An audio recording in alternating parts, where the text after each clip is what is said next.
মন খারাপ করে আর কি করবে বলো? সবই আমাদের অদৃষ্ট।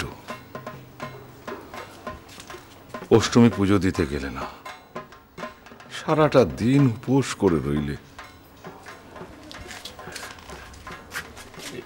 এবার কিছু একটা মুখে দাও। না, খেতে বলো না আমাকে, আমার গলা দিয়ে নামবে না। অষ্টমীটা কেটে গেল, মেয়েটা এলো না। আচ্ছা, আমরা কি পাপ করেছি বলো তো, যে একটুখানিও মেয়েটাকে কাছে পাই না? আজ নবমী,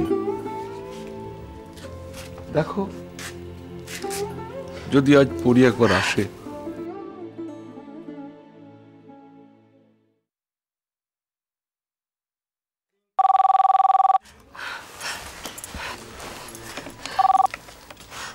হ্যালো মা, আমি।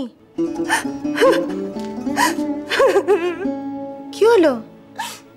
আরে কি হলো, তুমি কাঁদছো কেন? কালকে আসবো বলো, তুই কেন এলি না? আসলে যাবো করে এত দেরি হয়ে গেল না। আমি আর তোর বাবা ঠিক করেছিলাম কতদিন বাদে তিনজনে একসাথে অঞ্জলি দেব। তোর বাবা তো তোকে বলেও ছিল। হ্যাঁ, বাবা বলেছিল, কিন্তু আর বলতে হবে না পরি, থাক। আমি জানি তোর নিরু মা তোকে আসতে দেয়নি, তাই তো? না মা, তুমি একদম ভুল ভাবছো। বরঞ্চ মাই তো আমাকে বারবার বলছিল যে তোমাদের কাছে যেতে। যদি বলেই ছিল তাহলে এলি না কেন? ওই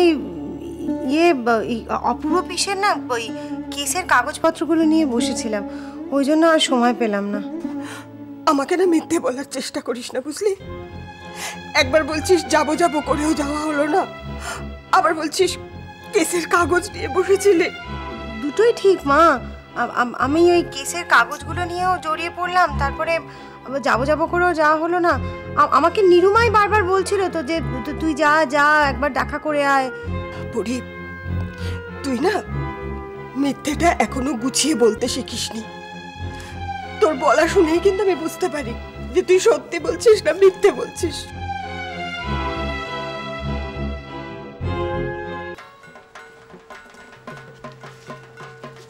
কি ব্যাপার শতরূপা, আপনি এইভাবে মন খারাপ করে দাঁড়িয়ে আছেন? না, সেরকম কিছু নয়।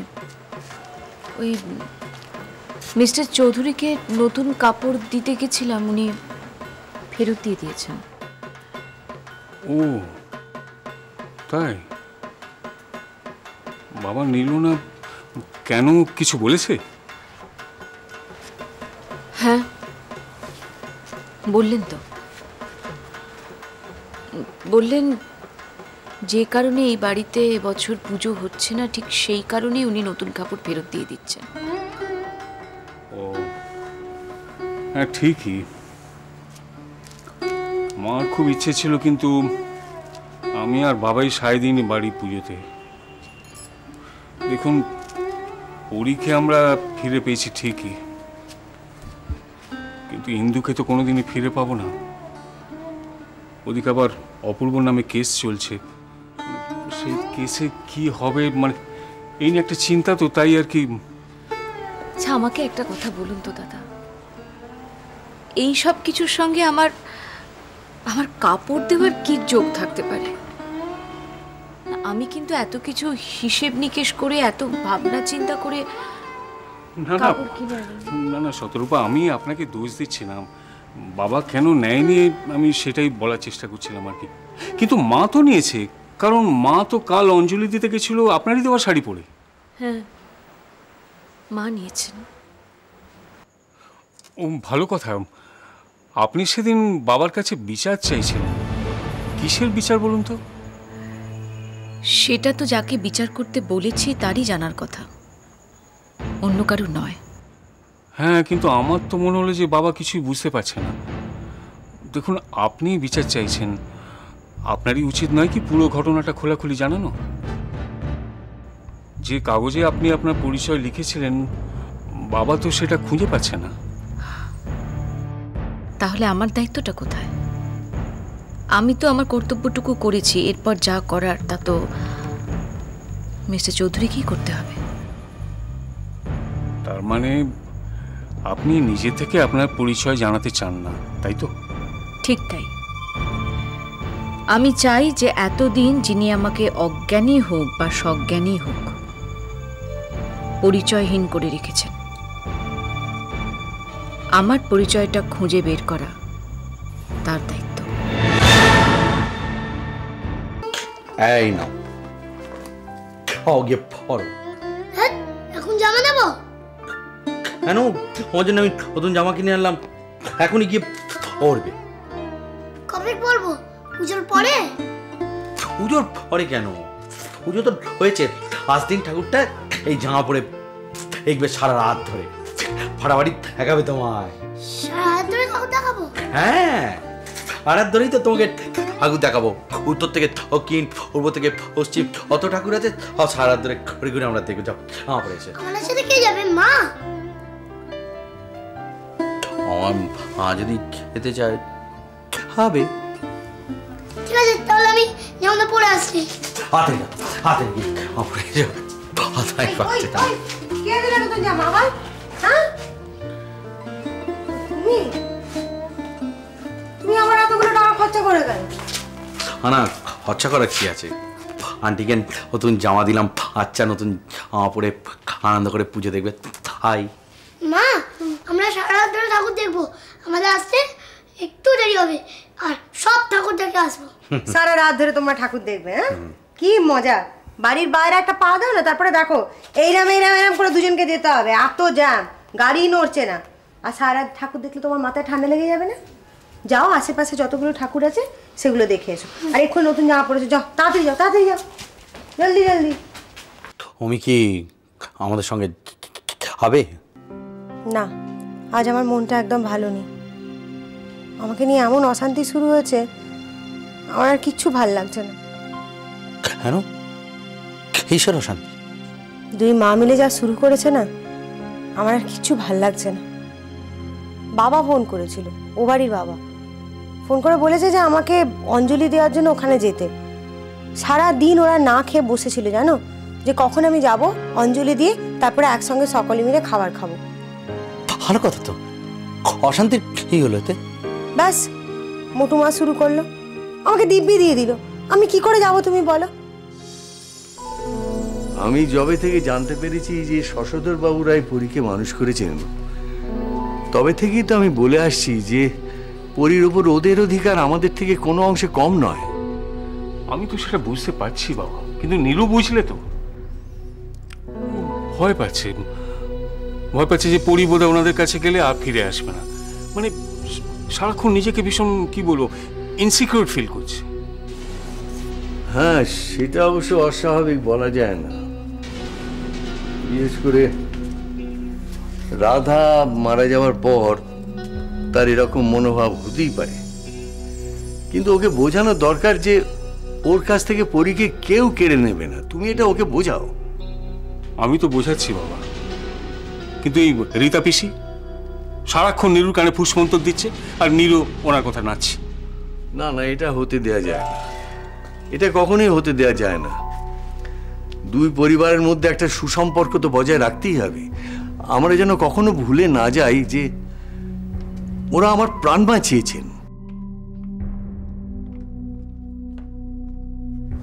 কি রে, ও বাড়িতে ফোন করেছিলি? বাবা ফোন করেছিল, ওরা তো আমার সাথে ভালো করে কথাই বলতে পারছে না। মা এত কান্নাকাটি করছে। তুমি কাল ও বাড়ি না গিয়ে খুব অন্যায় করেছো। ওদের এইভাবে বসিয়ে রাখাটা ঠিক হয়নি। কি করতাম আমি দাদু, তুমি বলো তো?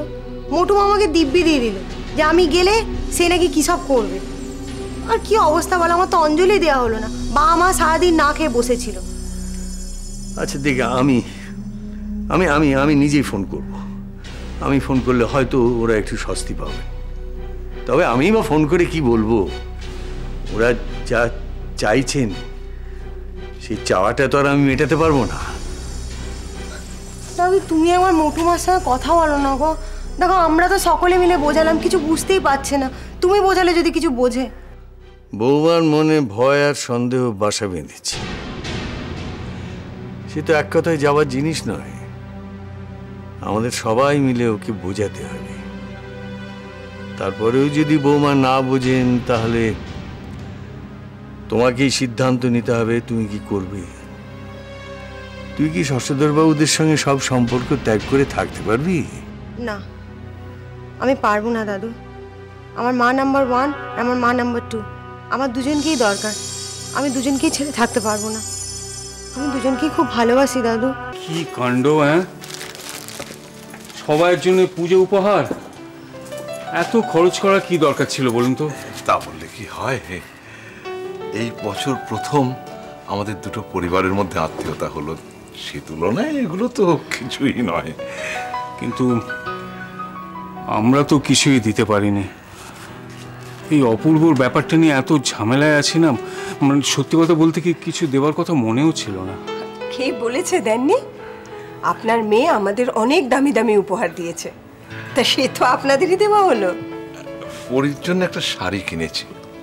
ওহ, কতদিন বাদে মেয়েটার জন্য একটা কিছু কিনতে পারলাম। পরীকে ডাকবেন একবার, মানে ওর গায়ে দিয়ে দেখতাম শাড়িটা কেমন মানিয়েছে। হ্যাঁ হ্যাঁ, নিশ্চয়ই। পরী, পরী, কি হলোটা কি? পরিবারে বাড়ি মাথা করছো কেন?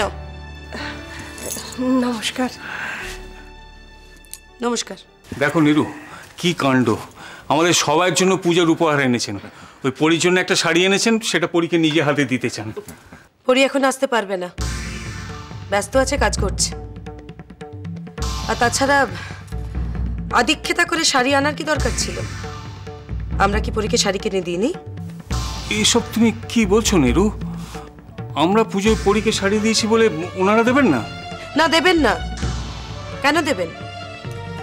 ছুতে না তাই অনেকভাবে অধিকার পালনের চেষ্টা করছেন ওনারা, আমি সেটা সহ্য করব না। নীরু, একটু চুপ করো তুমি। আচ্ছা, তুমি কি ভুলে যাচ্ছ পরী যেমন তোমার মেয়ে তেমনি ওনাদেরও মেয়ে? না, কখনো নয়। পরি শুধু আমার মেয়ে। আমি ওকে জন্ম দিয়েছি।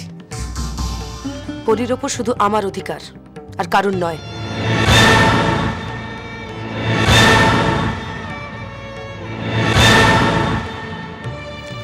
আপনি ওর মা, এটা যেমন সত্যি, তেমন এটাও তো সত্যি যে আমরাই ছোট থেকে ওকে মানুষ করেছি। আপনারা আমার মেয়েকে মানুষ করেছেন ঠিকই, কিন্তু পরি আমাদের কাছেও মানুষ হতো, অন্তত আরো বেটার মানুষ হতো। একটা কথা পরিষ্কার করে দুজনে শুনে নিন, অনেক বছর বাদে আমি আমার মেয়েকে খুঁজে পেয়েছি। তার উপর কারোর কোনো অধিকার, দাবি আমি মেনে নেব না। কি বাবা মা, আরে তোমরা কখন এলে? আমাকে বলছো না তোমরা? কি হলো মা, কাঁদছো কেন? আনন্দে আনন্দে কাঁদছে রে পড়ি। অনেকদিন পর পুজোয় তোকে দেখলো তো, তাই। না, আমি তো এই এলাম, আমার আসার আগে থেকেই তো কাঁদছিল। না না, ও নিয়ে তুই আবার মন খারাপ করিস না। শুনুন, যদি মনে করেন তাহলে জিনিসগুলো নেবেন, নাহলে কোনো গরিবকে দান করে দেবেন। চলো চলো শোভনা, চলো। চলো মানে কি? আরে তোমরা না খেয়ে কি করে যাবে? খাবার খেয়ে তারপরে যাও। খেয়েছি রে পরি, পেট একেবারে ভরে গেছে। কি হয়েছে মা, তুমি কখন খেলে? এই তো। কেন কাঁদছো কেন? আমি তো কি আজ আসি রে। খেয়ে যাবে না তোমরা? ও মা, মা, ও মা।